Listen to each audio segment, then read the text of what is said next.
I want to thank the council for having me in tonight. I really appreciate the opportunity to interview with the council, and just wanted to say a few words about my experience and as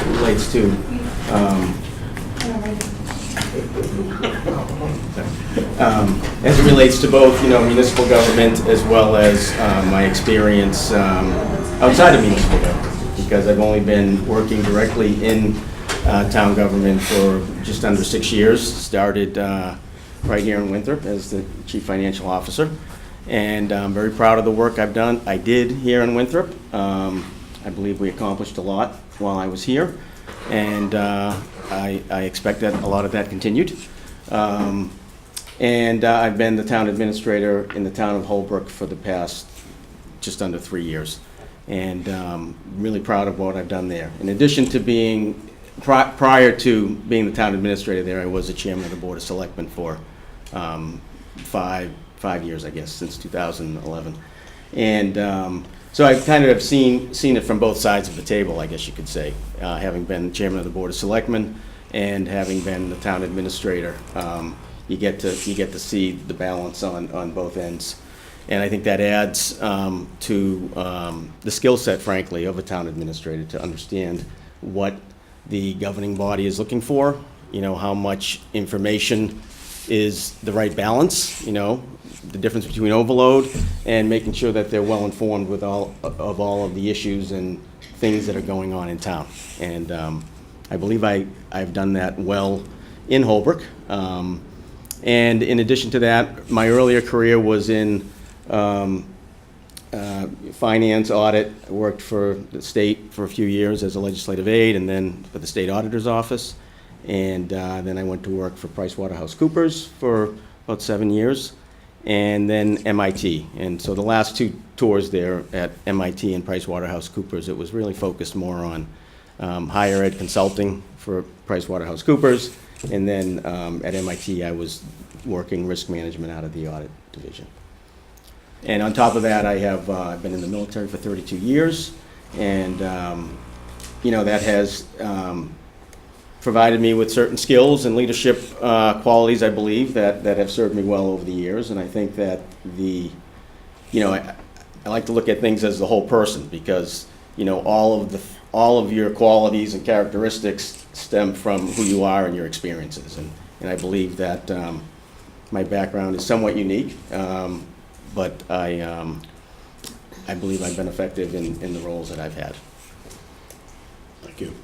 Our first question is from Councilor Raymond. Thanks for being here tonight. So as town manager, how will you measure and evaluate the performance of town departments? And similarly, how do you expect to be overseen and evaluated as town manager? Well, as it relates to overseeing town departments, there's an evaluation process that should be in place for town department heads, and that should go right down the chain of command. So everybody is going to get a review. It is, in some departments, it's easier than others to measure that. So for example, in the treasurer's office, it's very easy to measure where we're at with receivables, where we're at with tax title, how much money is coming in. That's very easy. DPW, I guess it can be easy because the work that they do is so visible to everybody. And so I think where it gets a little more challenging might be in some of the other departments. I suppose, the fire department, they put out the fires, and they're a necessity, and everybody loves their firefighters. For the police, I think you rely on the police chief and the lieutenants there to ensure that everybody is properly trained, that they're receiving all of their annual certifications, that they represent the town well wearing the uniform. Same for the firefighters. But there should be a system for evaluating. And the other half of your question is, how would I be evaluated? Yes, how do you expect to be overseen and evaluated as town manager? I guess being overseen would be just the interaction between the council and, frankly, the other boards in town that I would be working with. And I would expect to be evaluated based on accomplishments and the direction and that we're, the strategic vision for the town. Thank you. Council Cap? Yes. So, the opioid crisis is at epidemic levels. And how supportive are you in terms of recovery programs? Winthrop just had hired 2 recovery coaches. We went through a whole vetting system to make sure that liability-wise that we could do that, and we did. We had 2 coaches, and we offered them regular employment, full employment, town employees. And what department are they under? The police? They're under the Or Public Health Public Department. Health. Okay. Okay, and they just recently left their positions. They got other positions. So we're in need to rehire 2 recovery coaches. And, you know, how supportive are you of that? And have you had any experience in Holbrook with any kind of programs, any kind of recovery programs? We have, I'm not exactly sure, to be honest with you, what a recovery coach does. I'm not familiar with that term. In Holbrook, we have a group that's, that was formed a few years ago called Holbrook Cares, which is designed specifically for the opioid crisis. They do reach out into other addictions, but that's their main purpose. They have a grant for that. We've been very supportive of them, and they've been doing some good work in terms of public attention and awareness. But I'm not familiar with the coaches. So are they positions where they actually, once somebody is recovering, they're sort of touching base, almost like a social worker? Yeah, they're put in touch clinical with social them, worker? you know, starts at the police level or the fire department, and they go on to the hospital, and then they become released, or if they go to court or whatever, they get released. And there's an outreach, and there's a male and a female, so that if somebody needs to, they want to improve, they want guidance, they want to know where to go, how to get it, that type of thing. We felt like Winthrop is the first in the state to hire 2 recovery Wow. coaches to make them permanent employees, with the town of Winthrop, with all the benefits and all of that. And I think that, we've kind of led the way. There's a lot of communities that are looking at us and saying, gee, we'd like to do that. We'd like to continue to do that. And they do. They deal with the individuals, on an individual basis. They meet with them, they talk with them, they guide them. They're there for support and placement, to try to find a place for them to go, maybe jobs, maybe housing, that type of thing. And I just wanted to know, how supportive, would you be in that case? And I assume that you gotta have 2, right? You gotta have to have 2, a male that's and the a way it female. works, right. That's correct. Yeah, I mean, anything that, addresses the opioid crisis that is affecting every single, I don't know any town that isn't affected by it. Yeah, of course I'd be supportive of that. Thank you. Tim, Council Moncory? you're familiar with Winthrop. You've been here before. What do you think Winthrop's chances of getting any economic development going in town are? Well, there's always, you got to look at it from the perspective of the direction that the town wants to go in as it relates to development. And I think you need to be strategic. I know we talked about this with the screening committee because there was a planning board member there. And we talked a lot about, what the right mix is. So, so for example, in Holbrook, while I was there as a town administrator, we passed through town meeting an overlay district, a mixed-use overlay district in our downtown. That's actually, it's starting to Were get you traction. here when we did the? It may have already been in place when I don't know what year it was done. Maybe it was after. 14. It was done in 14. Yeah, It was finalized in 14. Yeah, I was here. I think a lot of the work had already been done. But, so we passed that, and we're starting to see some traction. We've got a 19-unit condo building that is just about all closed in with commercial on the first floor. And we have plans for others. And it's really, the hope is it changes the face of the downtown. We also rezoned our entire town this past town meeting. Our zoning bylaw was 50 years old, I'm guessing. And so it was archaic and it needed some updating. Now, we didn't take big bites. We updated it. We added some some zones, but, you know, we wanted to get the vehicle in place that was current, so that, you know, you can amend it down the road. We added a marijuana use district, because that's obviously a big issue right now. And I saw today that the Attorney General just extended the date for towns to delay, I guess, acting on it till, the moratorium until June of next year. So we are trying in Holbrook to grow in a smart way. I think Winthrop has, I mean, I don't need to tell any of you this, I think Winthrop has tremendous potential.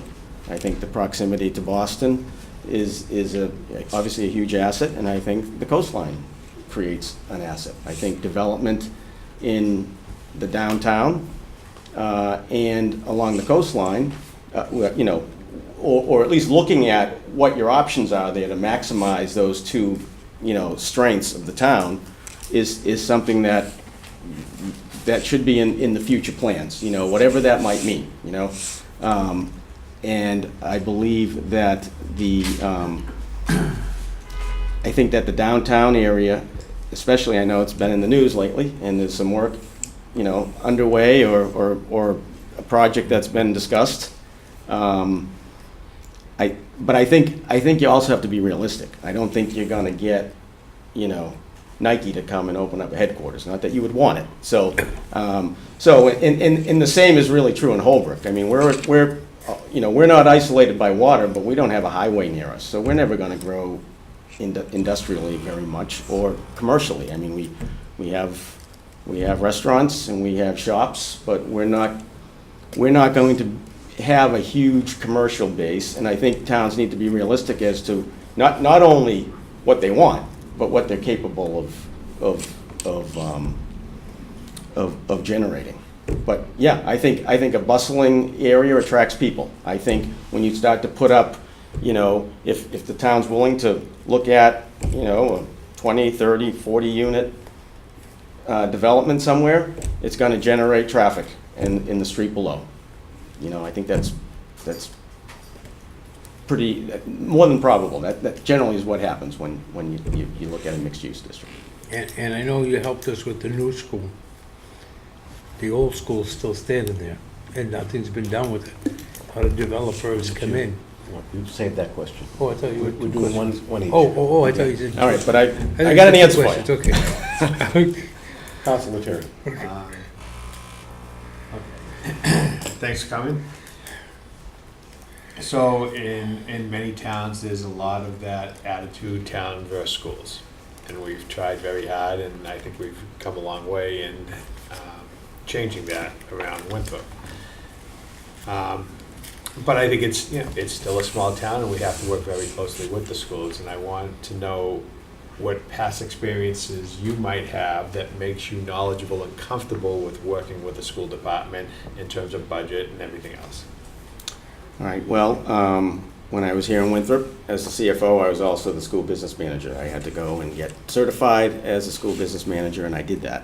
I worked very closely with them on the budget, and you know, obviously went to all the finance committee meetings and went to most of the school committee meetings while I was here. I think my own philosophy is that that's a problem in most towns, and I think it has a lot to do with the starting point of the budget process. So you'll have a budget process where the departments, the school, there's almost a silo where the schools develop their budget, you know, with the school committee, which that's the right thing to do. But what I've always found is, you know, that the budget that is produced by the school committee is generally, you know, let's just say, you know, requires a 5 or 6 or 7% increase, right? And then what tends to, and this is what happens in Holbrook. I'm not talking about Winthrop. I'll just talk about Holbrook. And it happens year after year. And so then they come before the finance committee in March, April, because, you know, that's the schedule and they tend to be late. And they're asking for this is how much we have, now you're into April, town meeting's 3 weeks away, and there's always this crazy fire drill that could have been avoided. I think what I have tried to instill in Holbrook, admittedly unsuccessfully to this point, is I think the right approach is to, you know in advance what your budget increase is going to be roughly, whether it be 2%, 2.5% across the board, whatever it is, you kind of have a general idea of what it's going to be. My advice to school departments is plan on this. Tell us if you get more than that, what are you going to do with it? If you get less than that, what are you going to need to cut? And at least start that in January rather than in March or later in the time frame when you're kind of running around trying to make some decisions and you don't have, it's not as methodical as it could be. And just to follow up to that, in Holbrook, what is the percentage operating budget to town budget for schools? It's about 50%. It's about 50, okay. Thank you. Councilor Lucero. Sure. As town manager, you will hold the most important leadership role in our community. How will you create a culture of open dialogue, compromise, and a solution-based approach within departments and the community at large? I think that speaks to one's leadership style. I believe that, you lead by example. You set, it's the tone at the top is and it flows down. And I would be very active in not just with the town council meetings, but I think a town manager or town administrator needs to recognize that there are 2 town halls. There's a day town hall and there's a night town hall, and you need to be able to swing both of them because. In Holbrook, I go to the majority of the planning board meetings. I go to the majority of the conservation meetings, and I'm just in town hall at night. And a lot of times, I'll look at the agenda and I'll stick my head in and say, I'm in my office if something comes up, but it looks pretty, routine. And they know, and usually somebody will stick their head in afterwards and tell me what was going on, or if it's a hot topic, I'm there listening. And I think, but I think that also sets a tone with not just the employees, but with the boards and the committees in town to know that the town manager is here and he's attentive and he's very approachable. And I think being approachable is I don't know any other way to be, frankly, because you're not going to accomplish things if people aren't comfortable coming up and usually telling you what the problem is. And that's okay too. I think there's I think you bring up a lot of leadership qualities come to mind when you ask that question. You need to be adaptable. You need to be resourceful and responsive. Resourceful in solving problems, responsive to, basically everybody. Your departments, your employees, the boards, the council, and of course the residents. And I think you need to be understanding. You need to communicate effectively. Because a lot of times when you see issues in towns in Holbrook, people can be very passionate about certain issues, and I suspect it's the same in most towns. And you need to be sensitive to that in a way where you make sure that they understand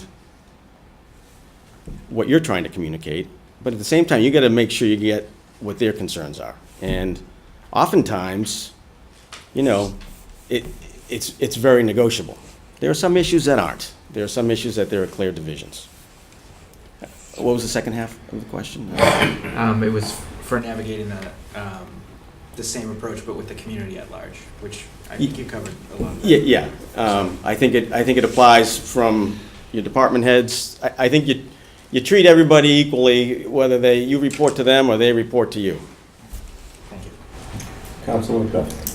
Hi, Tim. Tim, it dovetails off of what Michael and you were just discussing, which is that the position that of the town manager is not an elected position, so it's not directly accountable to the constituency and the town people, the citizens. You mentioned about having open communication with them, and that's important. What I think is also important is that the person who takes the position resides in Winthrop. I know that's not a requirement or stipulation to taking the position, but I wonder how you feel about that, moving to Winthrop and becoming a resident of Winthrop. Yeah, my position on that is, my plan would be, if I was honored to get the position, it would be to rent a room up here and be here during the week for sure, or there's a snowstorm or whatever, but I would be here for a couple of reasons. A, you need to be there. B, I've been spoiled by a half-mile commute. I'm not going to change that now and try to commute from Holbrook as the town manager. It wouldn't work. I hear what you're saying. I know there are a handful of towns out there that have a residency requirement. Living in the town where I'm the town administrator, it presents challenges, and it can be, it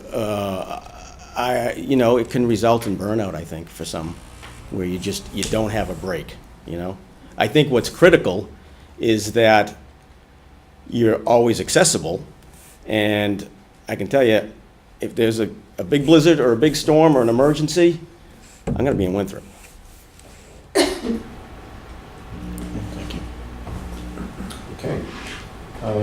One of our other councils couldn't make it this evening because he's got an ongoing commitment on a Monday night, which is Nick LaConte, and I'm going to ask one of his questions. And you probably can answer this because you've got some knowledge of Winthrop and obviously been following what's been going on. What is your vision for Winthrop, and what specific values will help you drive towards that vision? I would say that my vision would be to maximize the potential that the town has to offer. My vision would start with ensuring stability, financial stability, operational stability. Just make sure the machine is running, efficiently and purposefully. Because you can't really start looking at strategic decisions when you don't have the basic chassis that is lubed and ready to go, right? We talked about at the screening session, we talked about risk management. It's kind of in my background, so I know when I was a CFO, I gave a presentation to the council on risk management and the different types of risk that you have to confront. Everything we do is risk-based, every decision we make. And there's some risks that are, creating value, and there's some risks that are preserving value. And strategic risk is all about creating the value, right? All of the other types of risks, financial risks, operational risk, litigation, and other similar types of risk are all about preserving the value, right? Making sure everything is running smoothly. You can't make good, strong, strategic decisions informed if you got problems in the foundation. So I guess back to my vision, it would be, to maximize the potential that the town has at a strategic level. I'm not going to sit here and be presumptuous and tell you what I think is best for the town of Winthrop. I mean, I need to get to know the folks more. Yes, I've been here, but my role was different then. But that would be critical to. There would be a. We're still in executive session? Oh, I'm sorry. Come on in. Don't mind me. I'm having too many meetings. I think that's okay. I think developing strategic goals and objectives for the town is critical.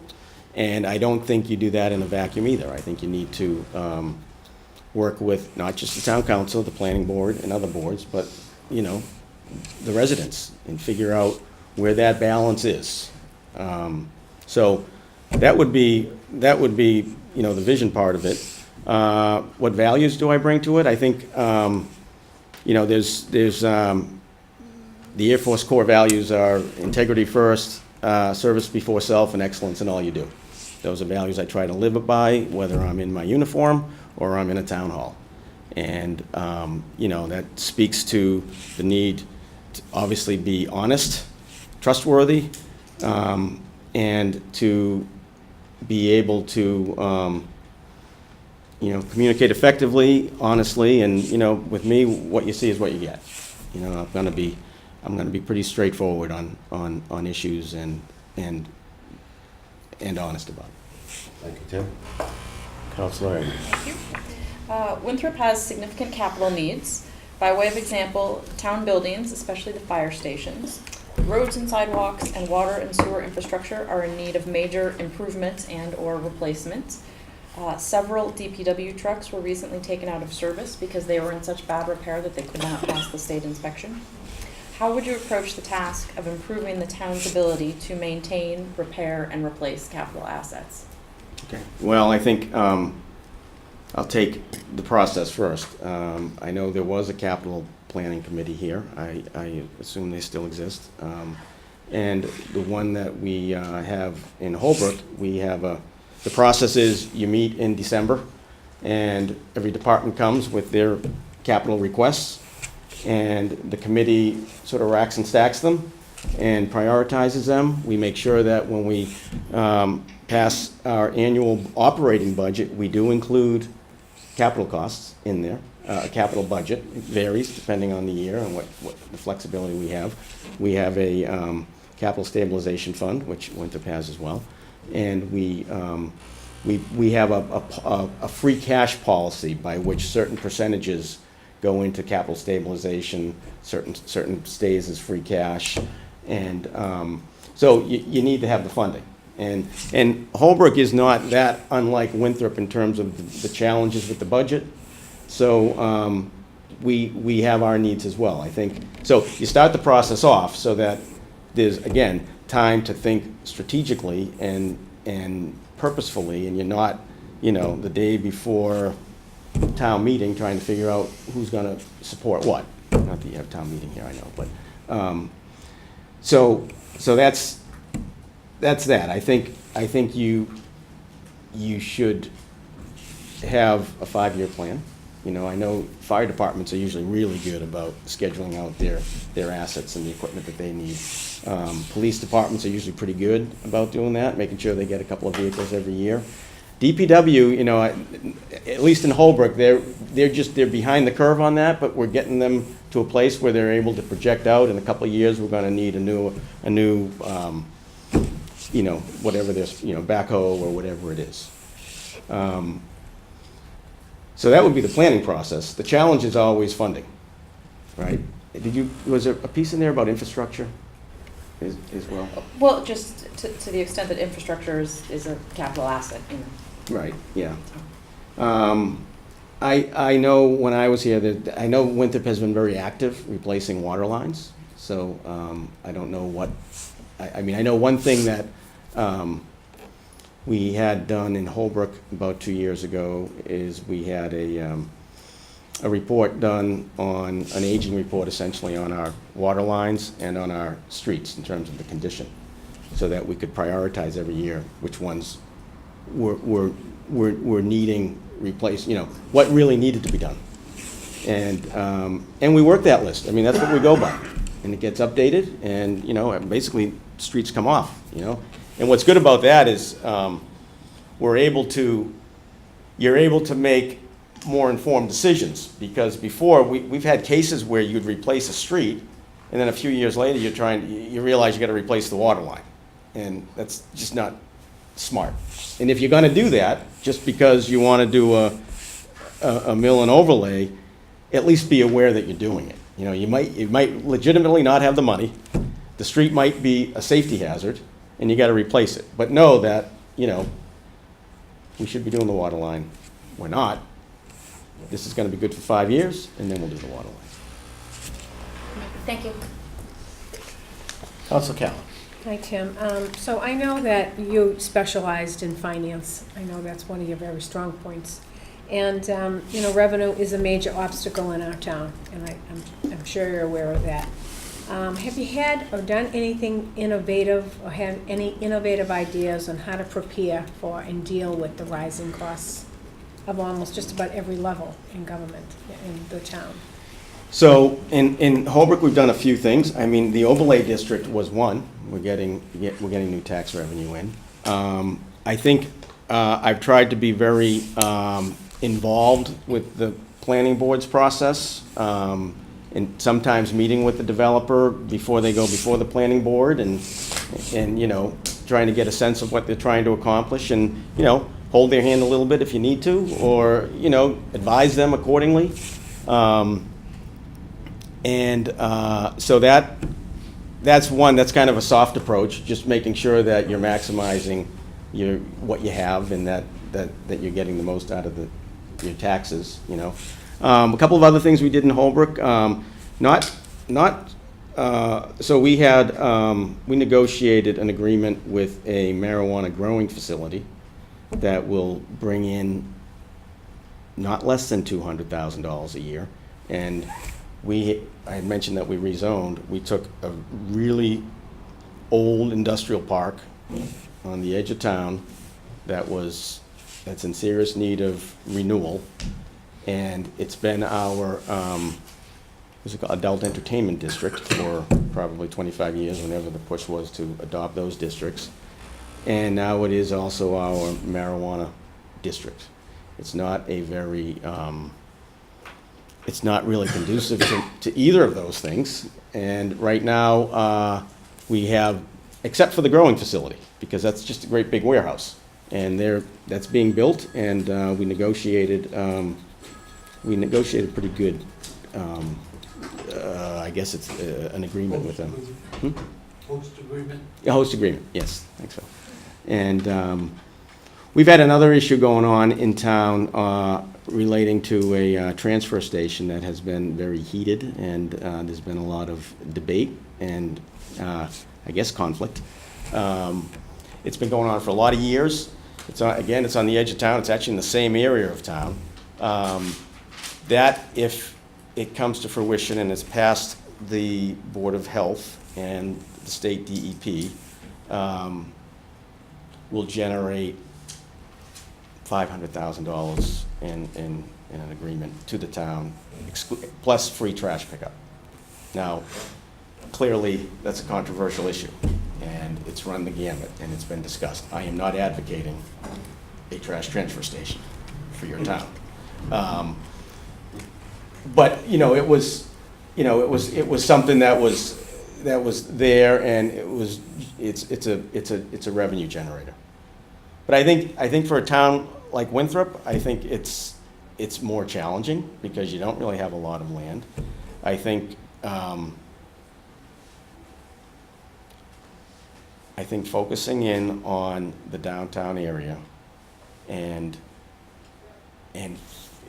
this maybe has already happened, where the residents and the boards kind of have some consensus, or at a minimum know what they don't want.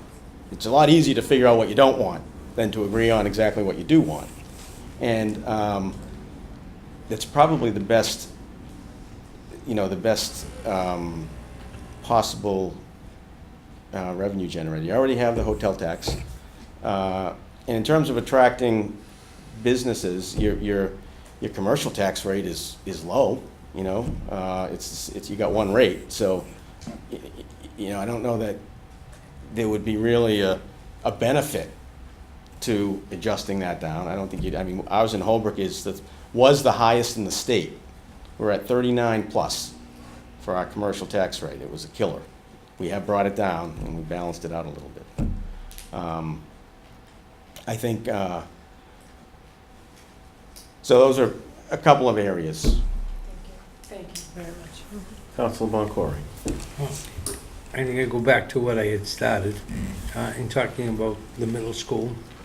And I think you were here when we had the state coming in and putting together all these meetings and different possible projects that we could do, but nothing has happened. And we've been stagnant. We've had the Center Business District, as we talked about, and we passed the law, and not one person has developed yet. There are a couple that are attempting to put plans in. What would you do to help get both of those things started and get something going? I'd get an RFP out the door, request for proposals. We did that in Holbrook. We built a new school. We built the first K-12 school in the state under the MSBA program. And with it, we replaced 3 schools. So one was torn down because it was on the same property. The other 2 were elementary schools. And the new school opened in September. So last June, a year ago, was the end of the use of the other 2 elementary schools. I had an RFP out on one of them in August and the other one in September. Now, I had done a little bit of research and I spoke to a couple of firms that do real estate type consulting and does a lot in terms of auctioning off properties, and we use them for a major auction, just to kind of get an understanding, to reach out, because, I never sold a school before, so I didn't really know how it would go. So we reached out. The advice I got was, if you can get an RFP out, that's great, because it generates discussion. And you gauge it. A, you gauge interest. B, it generates discussion about what you want and what you don't want. And it doesn't mean you'll end up with something from it, but it'll be a first step. He said, and if you don't get a whole lot, then you can hire a firm like this gentleman's firm, and they would put a lot of effort into marketing it. So an RFP is kind of it's a bureaucratic legal document. It's not a marketing tool. So you kind of need both. So we put the RFPs out. We left them open for 3 months. We got 3 proposals on one school, 1 on the other. At the end of the day, we really didn't like any of them. We thought it was too low.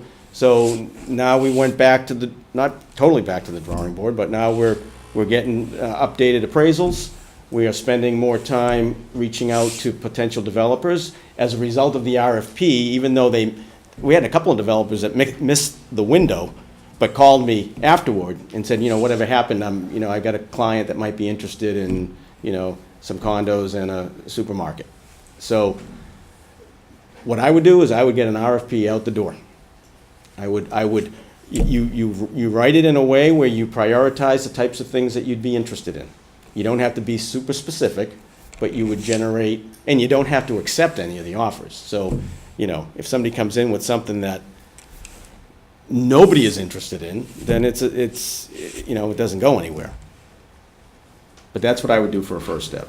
And I would also consider and talk to the council and the planning board about leveraging a lot of the road work in the RFP and in the transaction if one came about, because the planning board, we do mitigation, right? We charge developers for certain things. Now, depending on what they're proposing would determine how much you're able to generate. But I think from the residents' perspective, if they see something tangible, or from anybody's perspective, if you got something tangible that, this is the development that's going to happen, they're going to do this part of the street or the side, they're going to do this, well, we're still going to have to do some work on, the water lines and whatever else. I'm not a big, I know there are some that advocate for if you build it, they'll come, but let's remember that's from a movie where the only investment was a tractor, right? It wasn't a lot of money. So I understand and appreciate the need to have a vision, but you got to balance that with what you actually are, what the taxpayers are going to have to take out of their pocket. Thank you. Council Lieutenant. Thanks. I want to thank Council Boncoy for taking my questions. So I'm going to adapt and basically just add an amendment to Council Boncoy's question. And in dealing with these situations with buildings and stuff like that and trying to build out, have you had any, does Holbrook have, which I don't think it does, a town planner? And if not, you mentioned like a firm that might do marketing, stuff like that. Have you put in any thought? I mean, Winthrop's a pretty built-out community, but needs a lot of redevelopment. How a town planner might be beneficial, and what would you think about an idea like that? Well, to answer the first question, we do not have a town planner. And it's an issue. It's really an issue from the perspective of just, frankly, it's a kind of a complex field. There's a lot to it.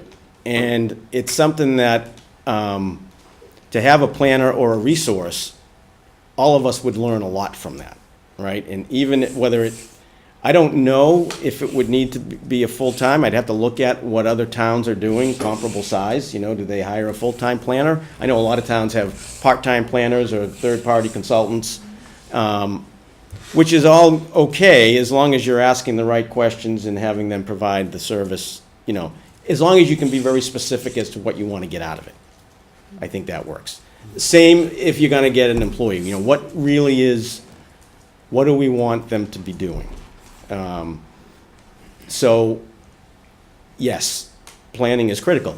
Almost everything we've talked about has to do with planning and strategic planning and the future of the town and the vision. And so it's absolutely critical. Would I support it? Absolutely. But I admittedly would want to know more about what other towns are doing of the same size, and what is the right solution? Third party or an employee. And by the way, obviously, none of this stuff, if I were a town manager, would be done in a vacuum. The council would be involved in the process and would be very much aware of what my thought process is and why I'm thinking this way, and if there are other opinions, and then we kind of discuss it and figure out what the actual best approach is. I think being flexible, I think you can still be decisive, yet be flexible while you're trying to discuss things, as long as at the end of that you're making a decision. Councilman Wilson. Sure. So a lot of this has been hit on, but this is specifically honing into the idea that Winthrop is a pretty traditional place, but there's a lot of new people and ideas that are here as well. So for most of Winthrop's history, it's been an isolated, hidden gem. The pressures of a booming metro Boston economy and the housing market have brought many new people, ideas, and opportunities to Winthrop.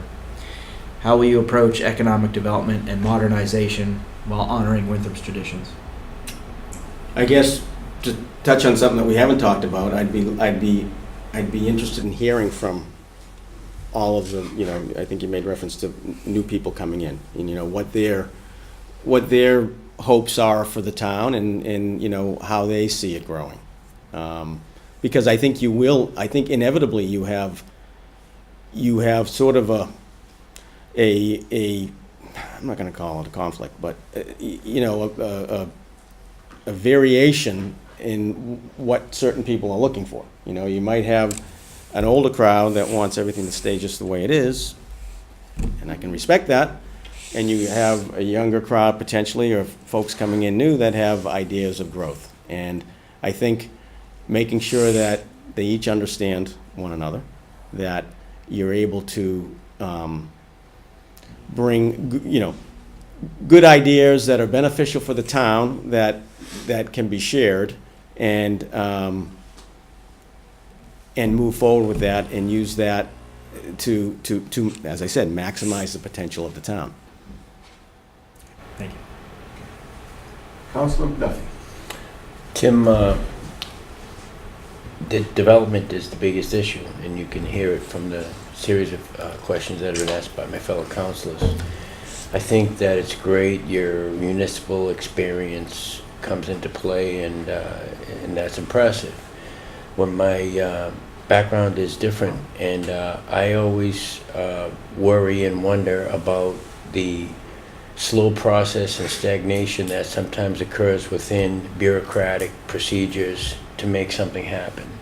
We've been debating this development for years, and I'm wondering what experience in the private business in your life how this has shaped your views and goals for this kind of development?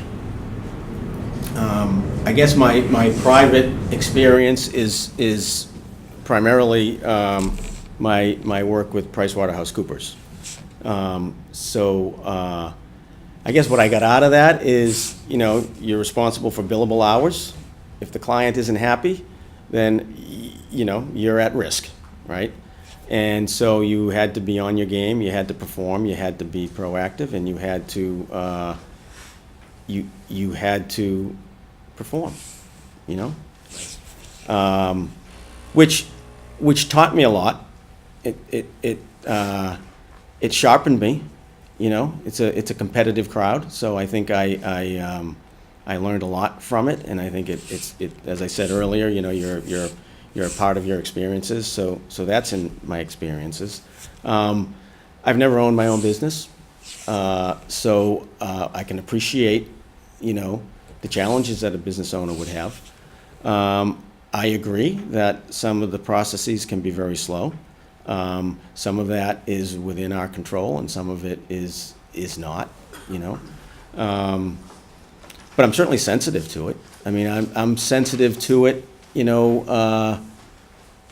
in Holbrook when there's an issue with an inspection, especially, like the building department.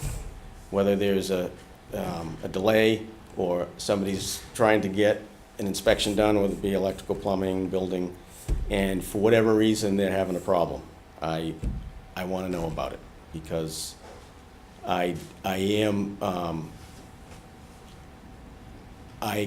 understand the need to be customer oriented, and I sit right outside the treasurer's window in Holbrook, and even though there's another way to get to my office, I like to keep the door open because I just like to hear the conversations between the treasurer's here, the assessor's here, and the customers are coming in, and I just kind of like to get that assurance that people are being treated with respect and being served. And if people are unhappy, they tend to come see me. Thank you. Another one of Councilor Conti's questions. Can you describe a situation in the past in which you took bold action, innovated a new solution, and/or managed a diverse team towards an end goal? Yeah, I think the best example I have for that, I mentioned the Holbrook building the K-12 school. That whole project is what got me interested in being a selectman. It's why I ran for selectman. The town was very much split on a school project. There was a push by some to regionalize with surrounding towns and then figure out what we should build. There are others that were pushing to build a brand-new high school because we had the other schools. It went to the MSBA, and they were finally agreeing to build a 6 to 12 when I got involved as a selectman, and I got elected to the board, and they made me chairman that same night, the first meeting.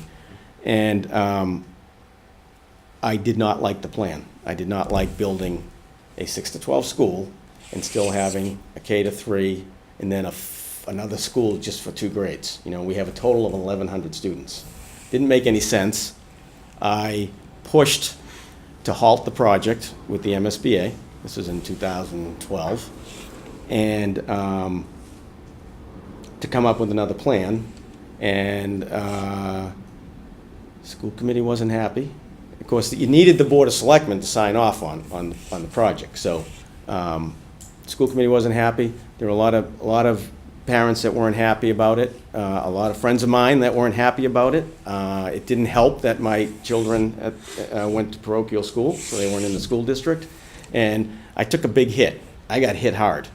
And but I just remembered advice I've gotten. If you really believe what it is you're doing, then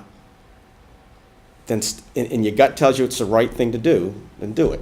And what ended up happening is we resubmitted. We pushed for a K to 12. Now that was sort of something that nobody had ever done, so the MSBA was questioning it. They came back to us, and they said, well, before you do that, we want you to talk to your surrounding towns to see if they'd be interested in regionalizing.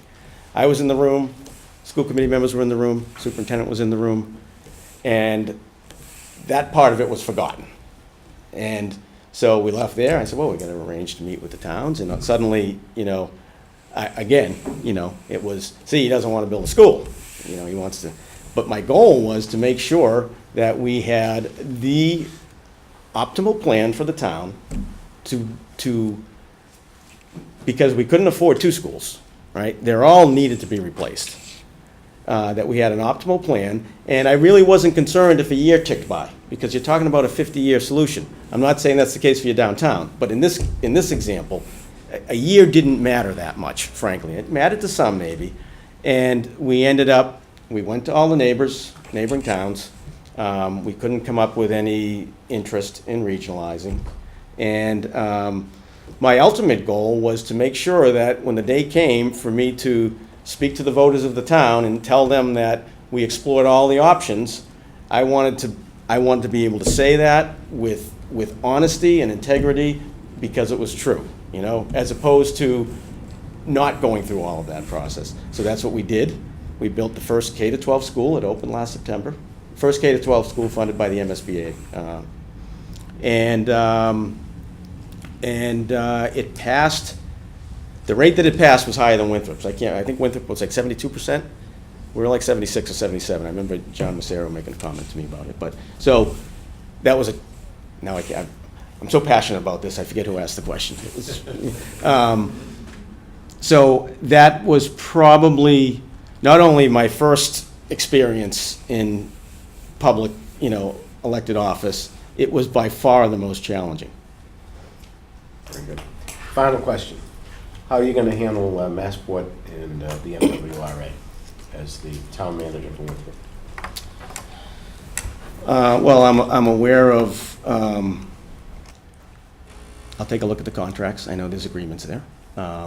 And I am aware of the fee schedule. I know one of them is a 10-year contract that I think is it coming out? I'm sorry. I think another 4 or 5 years. Okay, so it's in the middle.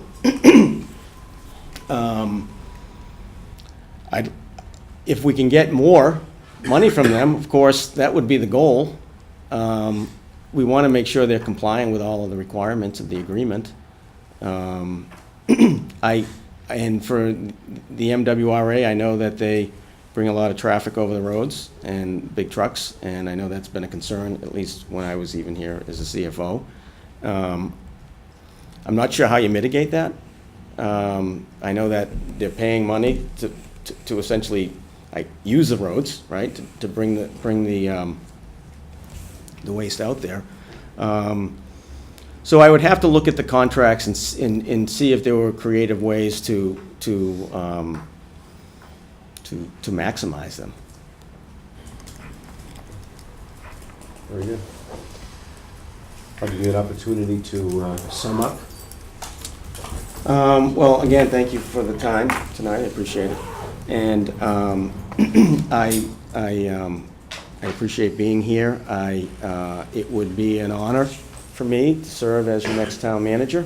I would take it extremely serious. I approach, all of my responsibilities and all of the positions I've held in a very serious, committed way. I would approach it in a very purposeful way.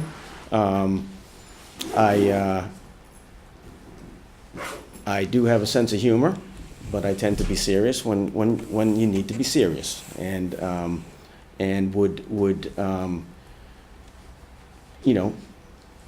take good care of your town and be a good steward for your town. Thank you. Thank you, Tim. Thanks, Tim.